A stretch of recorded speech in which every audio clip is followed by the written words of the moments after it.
E o narcisismo? Narcisismo diz respeito a uma outra violação, vamos dizer assim, de pressuposto, em relação ao fato de que nós, assim, nascemos como indivíduos, né? Nascemos dotados de um eu, né? Um eu consciente, capaz de tomar decisões, capaz de ser a sede da vontade, como dizia o Rousseau, que tem um amor próprio, um amor de si. Falei, mas isso aí, vamos lá pesquisar, é assim mesmo, né? A gente nasce com o eu, e ele vai argumentar que não, que o eu é uma aquisição. Isso é interessante. E a gente, assim, um dia descobre que somos eu, né? Que a gente tem um eu. E uma novidade que ele vai introduzir é que justamente o eu não é um indivíduo, um não dividido. Ele vai dizer assim, o eu é a relação de você com a sua imagem, de você com a sua sombra, de você com as suas vozes, de você com os seus duplos. Ou seja, a estrutura do eu é dupla. Quem teria descrito isso pela primeira vez? Os mitos gregos, o mito do Narciso, que se apaixona pela sua imagem no lago, e daí começa a se confundir. Quem sou eu? Eu sou o que olha ou aquela imagem que é olhada? Quem sou eu? Sou eu que olho a imagem que é olhada ou é o terceiro que eu imagino vendo, eu me vendo sendo olhado por mim mesmo? E ele começa a perceber que esse é o modelo mais plausível, mais rigoroso para a gente falar do que é o eu em psicanálise. Né? Um eu dualizado. Né? E Isso é disso, interessante, né? A gente tem vários eus, né? justamente, essa ideia de que o eu é múltiplo, né? O pessoano, ele se dissocia, de que ele pode se dividir. Tudo isso depende de uma concepção não indivíduo, né? Não indiviso, mas de que essas possibilidades estão aí, porque a gente, quando forma o eu, forma uma relação eu-outro, um par eu-outro. E nós não nos resumimos a isso, né? Então a gente pode dizer assim, tem o eu, mas tem o sujeito, né? É É diferente. diferente, é diferente. Vamos fazer uma diferença assim mais simplória, né? Vamos dizer assim, o eu é ali onde você se reconhece como si, né? Como si mesmo, né? Como idêntico, aquele que conta uma história, diz eu sou esse aqui, que fez isso, que fizeram aquilo comigo, e etc. Esse é o seu eu. Agora, quem é que está falando quando este eu sonha e diz, poxa, mas não sei porque eu sonhei com isso. Uma bruxa, é um mágico de Oz, o que isso tem a ver com a minha vida? Ah, então isso é uma resposta para você enquanto sujeito. Você existe além do seu eu. Você existe também como sujeito do inconsciente. Então aí você precisa da noção de inconsciente para ligá-la com essa outra dimensão da nossa existência. Né? Assim como o corpo é uma outra dimensão da nossa existência. Então, o sujeito, ele, por exemplo, te representa ali mais além do seu eu. Cheguei naquela festa, tava querendo fazer ali uma mise-en-scène, todo mundo vai olhar para mim, de repente eu escorrego, eu dou aquele show e tal. Mas foi você que escorregou. A atitude científica é perguntar por que você escorregou nessa hora. Se você tivesse tomado um pouco mais de cuidado, você não teria feito. A resposta é, bom, é possível a gente imaginar um sujeito, né, uma instância, uma dimensão que esteja referida aos lapsos, aos sonhos, aos xistes, aos sintomas e atos falhos e etc. Aí a coisa começa a ficar interessante, né? Começa. Isso, essa palavra que você usou, ela é um conceito em psicanálise, né? Nem tudo é libido, nem tudo é pulsão. A gente tem nossos interesses. Os interesses são a expressão da energia do eu. Né?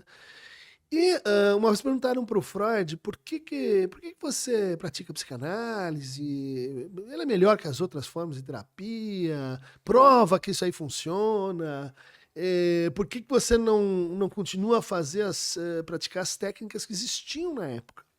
Eletroterapia, hipnotismo, sugestão, influência, direção de consciência, isso tudo existia como, vamos dizer assim, o berço, né, comum ali onde estava nascendo a psicoterapia, as psicoterapias pela escuta e pela fala.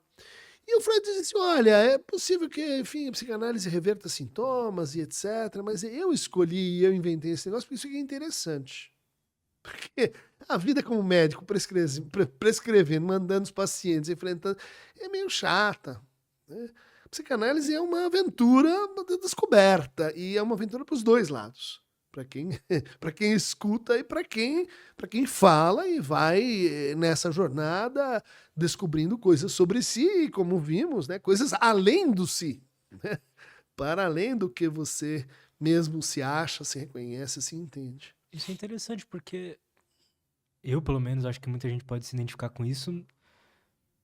Sei que tem a minha história, eu me identifico com a minha história, me identifico com esse meu eu, mas existem várias outras vozes aqui que têm opiniões diferentes sobre mim mesmo, sabe? Uhum. Algumas provêm do seu próprio eu, outras não. Outras não. Esse é o truque. Conte-me mais sobre isso. Por exemplo, o Daniel Agassi, acho que é esse, o tenista, né? E ele, na sua biografia, diz algo mais ou menos assim: eu jogava tênis pra caramba, eu sabia jogar. E sabia que eu, tecnicamente, era superior aos meus adversários. Só que chegava uma hora no jogo, e no jogo sério tem sempre esse momento, em que eu batia aquela bola e ela ia na rede. Eu sabia que eu não podia bater daquele jeito, mas eu batia e ela ia na rede, e eu perdia aquele ponto, e daí começava um processo mental em mim que era assim uma voz dizendo por que você errou, você treinou tanto isso, mais uma vez, seu miserável, seu idiota, você errou essa bola, o outro vai ver que você errou essa bola, todo mundo tá vendo que você errou essa bola, e daí ela perdia o jogo, porque ela estava invadido por pensamentos Sim. de auto-julgamento, autocomparação, autorrecriminação, autocrítica. Isso aí vem do eu.